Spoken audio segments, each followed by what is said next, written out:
Makanya kemarin pelajaran ada ya, yang ditakutkan wali itu bukan kehilangan uang, kehilangan mati, enggak. Yang ditakutkan para wali kalau kehilangan Tuhan. Ini yang terbalik sekarang. Manusia rela kehilangan imannya, manusia rela kehilangan agamanya, manusia rela kehilangan Tuhannya, bahkan menjual agamanya. Yang penting kaya, keluar masuk Islam, menjual akidah. Wih, kan sekarang sangat banyak seperti itu. Nah, ini yang terbalik ini, dunia terbalik. Ada sinetronnya ya. Ini yang banyak umat yang kenyataannya sekarang banyak yang ucapannya dia beriman, saya taat, saya takwa, saya hamba Allah, tapi hatinya kehilangan materi, takut nanti dulu harus belajar lebih giat ini.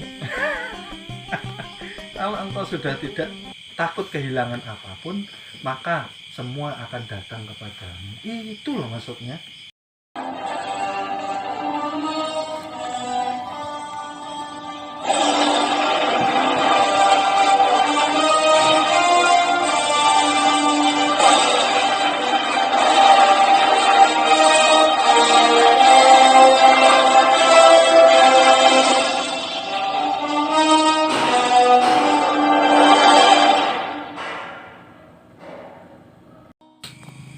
Assalamualaikum warahmatullahi wabarakatuh. Alhamdulillah, kembali kita bertemu di majelis pada malam hari ini. Mudah-mudahan membawa keberkahan iman dan Islam kepada kita semua. Amin amin ya rabbal alamin. Salawat dan salam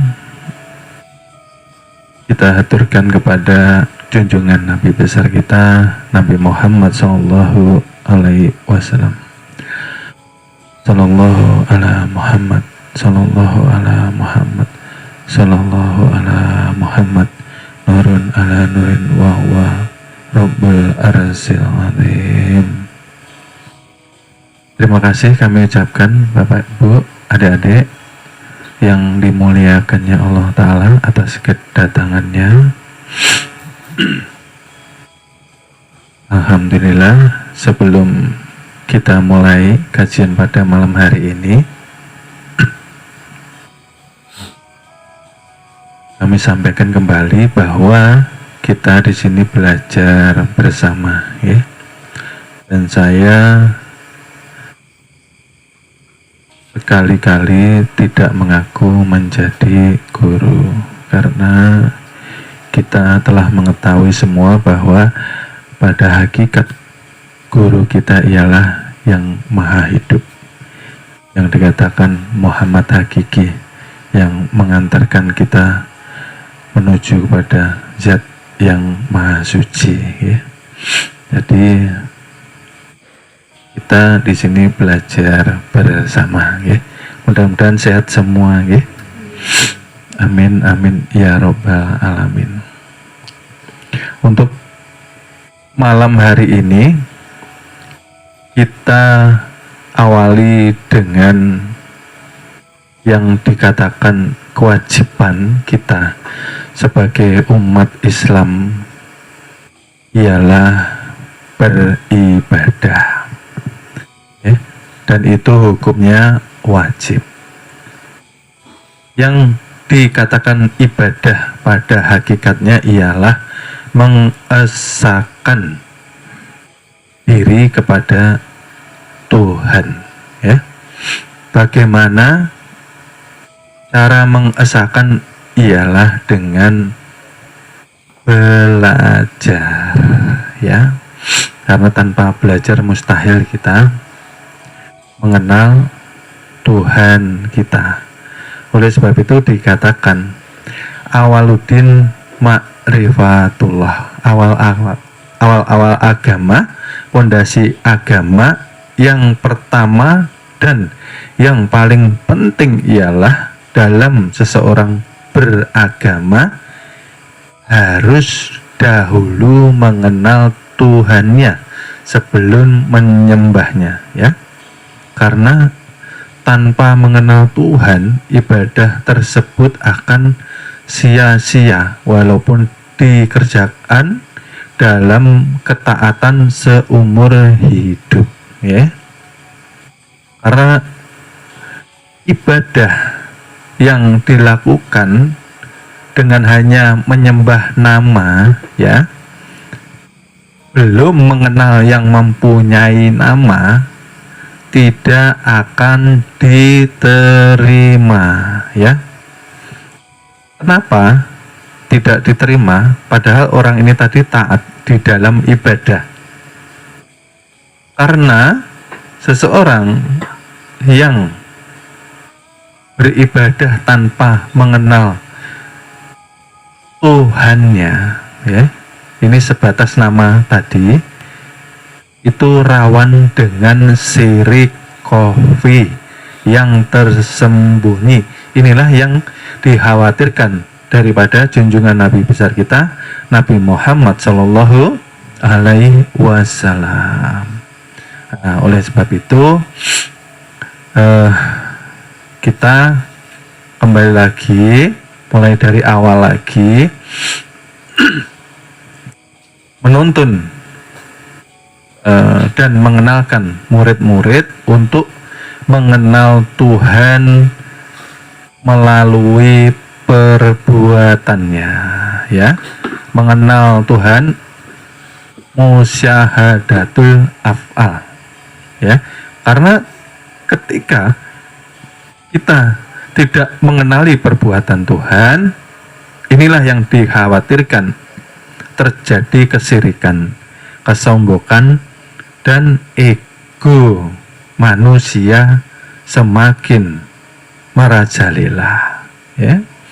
Karena tidak akan diterima, kembali lagi diulangi, ibadah seorang anak Adam, ya, umat junjungan Nabi Muhammad Shallallahu Alaihi Wasallam yang disertai dengan kesyirikan. Nah, di sini yang paling mudah, yang pertama kita kenalkan, yuk kita mengenal Tuhan kita melalui tadi apa? Perbuatannya, melalui apa? Af'alnya, ya, supaya tidak terakui perbuatan Tuhan itu yang ada di dalam diri kita, ya. Karena kebanyakan manusia belum memahami jalan ini, ya. Yang dikatakan af'al, perbuatan itu ialah segala sesuatu yang bergerak, itu pasti ada yang menggerakkan, ya. Salah satu contoh, ketika kita dilempar, pasti ada yang melempar, seperti itu, ya. Kalau kita dilempar, yang melempar tidak ada, yaitu namanya hantu. Karena tidak bergerak sedikit pun, semua yang ada di dunia ini tanpa kehendak daripada Tuhan. Tidak bergerak suatu apapun sedikit pun tanpa kekuasaan dari Tuhan. Af'al, perbuatan Tuhan ini kita kenali, yang pertama ialah daripada gerak keluar masuk napas. Itulah yang dikatakan ruh. Ruh berasal dari nur, ya. Nur Muhammad berasal dari nur Tuhan, dan nur Tuhan tidak terpisah dengan Tuhan itu sendiri, ya. Kita kembalikan, karena Tuhan ingin dikenal, ya.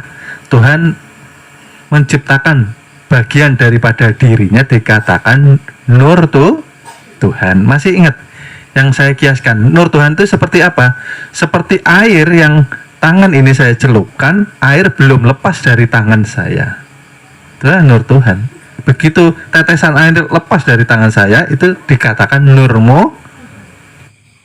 Muhammad. Ya, karena ingin dikenal. Oleh sebab itu menzohirkan perbuatannya. Ya, dari Nur Muhammad menjadi ruh di badan jasmani kita, lalu dia keluar masuk mesra kepada batang tubuh kita sehingga kita bisa bergerak. Supaya apa?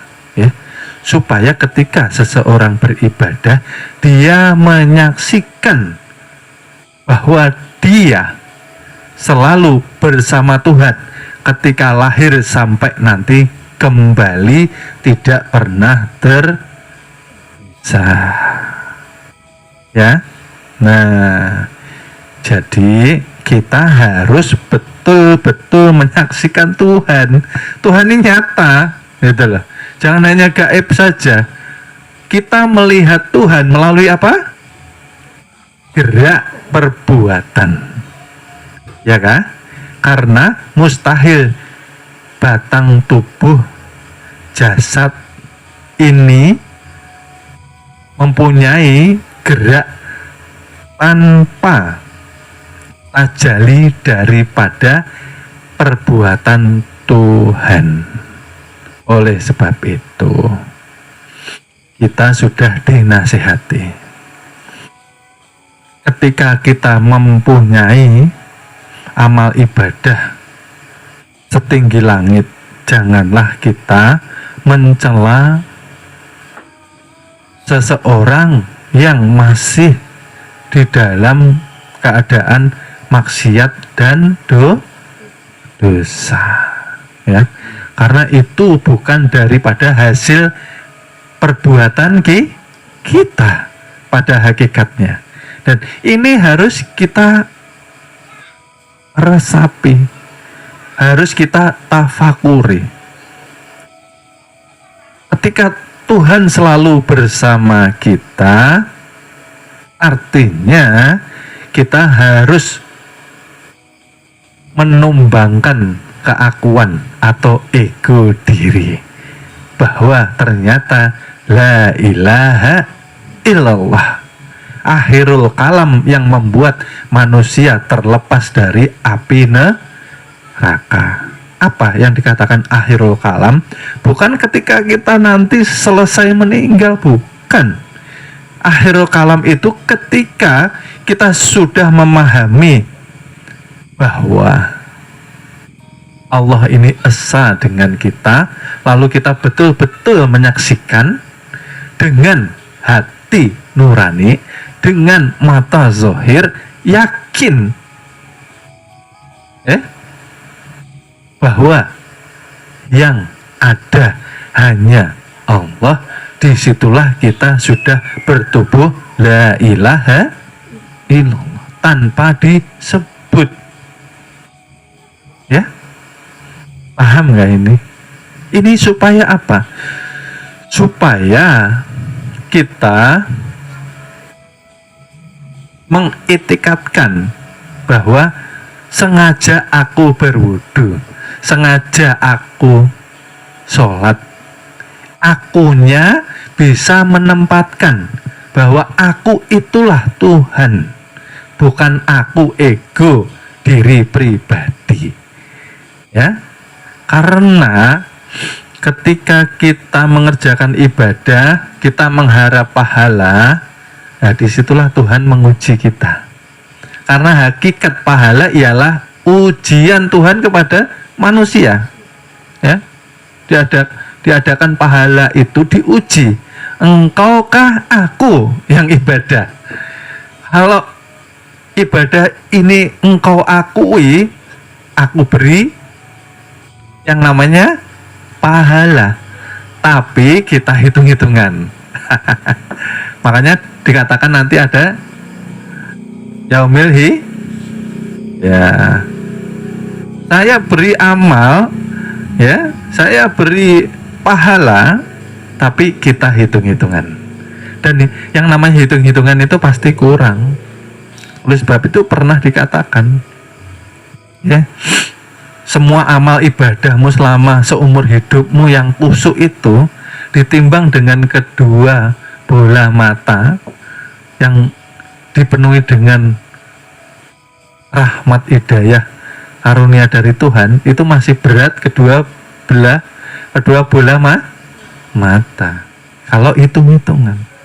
Tetapi kalau kita mengitikadkan bahwa semua gerak ibadah badan jasmani yang dikatakan tempatnya syariat ini ialah gerak daripada Tuhan itu sendiri melalui perbuatannya yang tajali, melalui yang dikatakan Allah, nama kebesaran Tuhan. Itulah inna lillah wa inna ilahi raji'un. Nah, karena ini sangat mudah sebetulnya ketika kita memahami bahwa Tuhan selalu bersama kita. Ayo kita fakuri. Yang bisa kembali kepada Tuhan ialah unsur Tuhan. Dan unsur Tuhan yang ada di dalam diri kita dikatakanlah ia ruhani. Mohon maaf, akan kami lanjut ke episode berikutnya. Terima kasih.